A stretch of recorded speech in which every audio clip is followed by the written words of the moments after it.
Okay. That's fine. I mean, if that's all you were doing, but if you're videotaping and taking pictures of people inside there, that's a different story. Or if you're going on their property acting in a disorderly manner, that's your problem to deal with.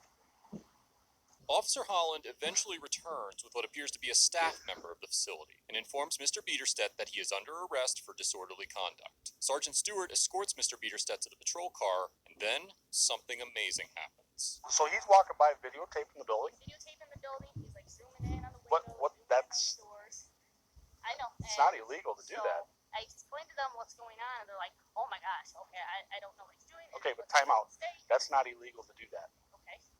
So he's not acting in a disorderly manner if he's on the sidewalk walking by videotaping the outside of the building. Okay. That's the problem we have. Yeah, and they were disturbed by his actions once they found out what was going on.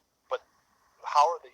They're disturbed that he's walking on the sidewalk videotaping? They were concerned because they don't know his mental state. They don't know what he was doing. And I told him I can't. Well, he wasn't. I mean, other than not obeying you, which is a no-no, which, I mean, that is what it is. But as far as walking by with a video camera, I mean, I'm not.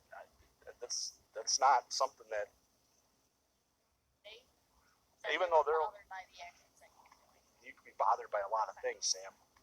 After Sergeant Stewart intervenes, Officer Holland uncuffs Mr. Biederstedt, and after a calm conversation with the sergeant, he is released, and the officers leave the scene without further incident. Sergeant Stewart gets an A+ for engaging with Mr. Biederstedt in a challenging but cordial conversation, and for questioning Officer Holland's tactics and ordering her to release Mr. Biederstedt. It is increasingly rare to see an officer display a relatively thorough knowledge of constitutional protections, but it is even rarer to see a supervisory officer object to the charges brought by a fellow officer on those grounds. I commend Sergeant Stewart for having the proper knowledge and awareness to dispute Officer Holland's assertions, and ensure that peace was restored and justice was equitably served. Well-informed officers deserve to be in supervisory positions, and Sergeant Stewart demonstrated great policing during this encounter.